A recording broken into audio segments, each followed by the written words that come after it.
यूं ही नहीं मैं बन जाता हूं। कुदरत के कोने कोने से खूबियां खोज लाता हूं। गुणवत्ता की गहराइयों का गोताखोर हूं मैं। यूं ही नहीं मैं रजनीगंधा बन जाता हूं। राजकुमार भाटी जी, घटक दल जो हैं इंडिया अलायंस के बार बार यही कह रहे हैं, आगे आगे देखिए होता है क्या होने वाला है बता दीजिए, क्योंकि समाजवादी पार्टी, और मैं आपको बधाई भी देती हूं, बहुत बेहतरीन परफॉर्मेंस रही। 37 सीटें आई हैं समाजवादी पार्टी की, और जहां भी उन्होंने कांग्रेस को सपोर्ट दिया है वो भी जीत कर आए हैं। तो भारी भारी जीत इंडिया अलायंस की उत्तर प्रदेश में हुई है, इससे तो कोई नकार नहीं सकता, क्योंकि नंबर सब कुछ बताते हैं। लेकिन सवाल यह है कि जीतने के बाद भी अगर आप एनडीए को हारा हुआ बता रहे हैं, तो हार के भी जीतना इंडिया अलायंस के लिए कैसे मुमकिन है? बाजीगर तो नहीं है आप। नावका जी, बधाई देने के लिए आपका बहुत बहुत धन्यवाद। और आज की तारीख में जिस समय हम ये डिबेट कर रहे हैं, उस समय तक बहुमत एनडीए के पास है। लोकतंत्र संख्या का खेल है, जिसके पास संख्या होती है वो सरकार बना लेता है। लेकिन 2024 के चुनाव के बहुत सारे संकेत हैं, जो माननीय नरेंद्र मोदी जी को एक विराट व्यक्तित्व की तरह, एक विश्व गुरु की तरह, जो बायोलॉजिकली पैदा ही नहीं हुए हैं, जो अवतरित हुए हैं और जिनकी गारंटी बिल्कुल, जो मुंह से शब्द निकल गए वो गारंटी होते हैं, और 400 पार कह दिया तो 400 पार आएंगे ही, इस तरह पेश किया जा रहा था 3 तारीख की शाम तक। आज स्थिति यह है कि नरेंद्र मोदी जी की खुद की जीत का अंतर 1/3 रह गया है। भारतीय जनता पार्टी की सीटें 63 सीटें कम होकर 240 पे भारतीय जनता पार्टी आ गई है। भारतीय जनता पार्टी के पास आज बहुमत नहीं है। ये दोनों संकेत साफ हैं कि मोदी मैजिक खत्म हो गया है, और देश की जनता ने भारतीय जनता पार्टी को नकार दिया है, भारतीय जनता पार्टी को बहुमत नहीं दिया है। जोड़ तोड़ की गठबंधन की सरकार पहले भी बनी है, ये भी बन जाएगी, चलेगी। लेकिन इस बात की गारंटी होगी कि इस बार विपक्ष इतना मजबूत है कि जो भारतीय जनता पार्टी ने सपना देख रखा था देश को डिक्टेटरशिप की तरफ धकेलने का, देश के संविधान को खत्म करने का, देश में आरक्षण को खत्म करने का, देश में और जिस तरह के पहले भी निर्णय लिए, किसान बिल बिना किसी से बातचीत किए हुए अचानक थोप दिए गए, नोटबंदी अचानक कर दी गई, जो इस तरह के निर्णय तानाशाहीपूर्ण लिए जाते थे वो अब नहीं होंगे। और अगर जो इनका गठबंधन है उसमें भी कोई कॉमन मिनिमम प्रोग्राम जरूर बनेगा। जब अब से पहले तो खाता ना वही जो मोदी कहते हैं वो सही, लेकिन अब ऐसा नहीं होगा। अब सहयोगी पार्टियों की भावनाओं का ख्याल करते हुए, जन भावनाओं का ख्याल करते हुए, उनकी सलाह लेते हुए, उनके मुद्दों को शामिल करते हुए ये सरकार चलेगी। और कितने दिन चलेगी ये अब भविष्य में पता चलेगा। अभी तो संकेत दोनों तरह के मिल रहे हैं।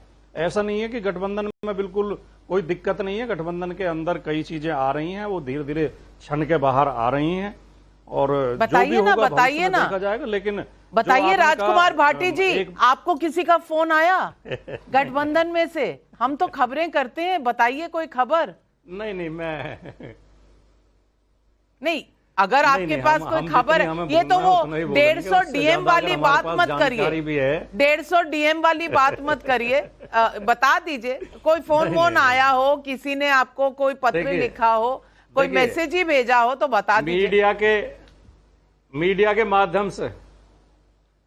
माध्यम से ही हमें ये पता चला है कि चंद्रबाबू नायडू जी ने लोकसभा अध्यक्ष और 5 मंत्रालय की शर्त रख दी है। एकनाथ शिंदे अलग से अपनी शर्त रख रहे हैं। नीतीश कुमार जी ने भी कुछ ना कुछ जरूर रखी होगी। अब ये प्रधानमंत्री शर्तों के आधार पर प्रधानमंत्री होंगे, अगर होंगे तो।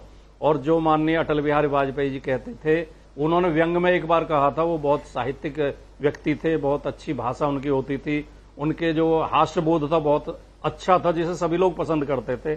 उन्होंने एक बार मीडिया के सामने कहा था, मुझे बार बार घुटने टेकने पड़ते हैं, मैं 13 दलों की सरकार चला रहा हूं, मुझे घुटने टेकने पड़ते हैं, इसलिए मेरे घुटने खराब हो गए।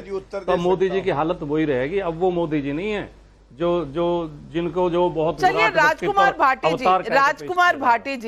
भाटी जी, कम से कम आपने ये तो माना कि आपको भी मीडिया से ही पता चलता है, तो ये मीडिया कौन सी है, कौन सा इको चैम्बर है जो ये लिख रहा है, ये सब जानते हैं। ये आप भी एक पॉइंट एजेंडे, आप भी कोई एहसान जता नहीं, मीडिया का काम ही है। हाँ बिल्कुल मेरा काम, बिल्कुल मेरा काम है, बिल्कुल मेरा काम है। हाँ जी बिल्कुल मेरा काम। मुझे तो लगा हमारा काम आप करने लगे हैं, जो आपको फोन आया आप बताएंगे हमें खबर, लेकिन पता चला हमारी खबरें आपके पास आ रही हैं। तो मैं थोड़ा सा बीच में डर गई थी कि कहीं आप पत्रकार भी बन जाए तो मेरी नौकरी खतरे में ना चली जाए, लेकिन पता चला कि मेरी नौकरी सेफ है।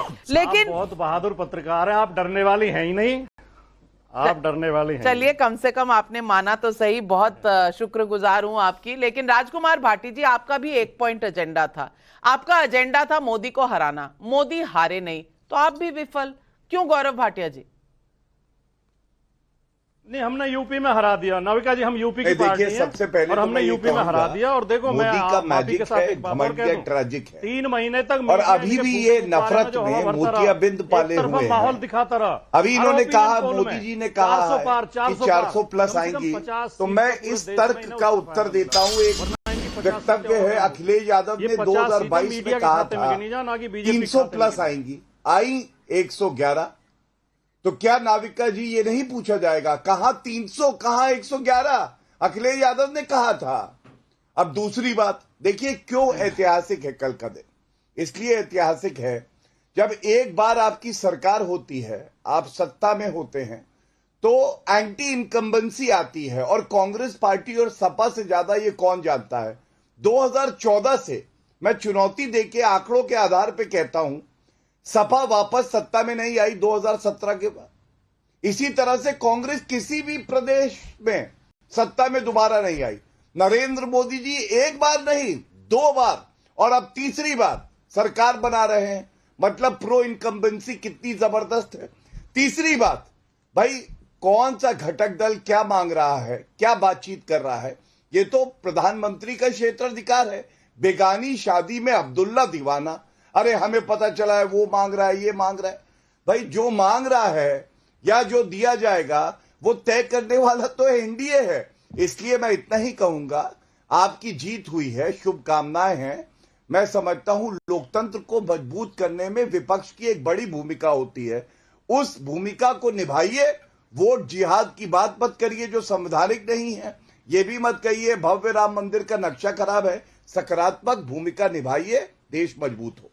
बिल्कुल। और इस वक्त देश और दुनिया से सारे बड़े नेता जो हैं वो प्रधानमंत्री नरेंद्र मोदी को बधाई दे रहे हैं। ऋषि सुनाक इंग्लैंड से, प्रेसिडेंट जो बाइडेन अमेरिका से, पुतिन साहब रशिया से, तमाम ऐसे मैसेजेस आ रहे हैं प्रधानमंत्री को बधाई देते हुए। लेकिन सत्य प्रकाश मिश्रा जी, मैं आपसे पूछना चाहती हूँ, जेडीयू एनडीए में वापस आ गया है, लेकिन अभी भी इंडिया अलायंस को कहीं ना कहीं उम्मीद है कि आप आ ही जाएंगे दूसरे खेमे में।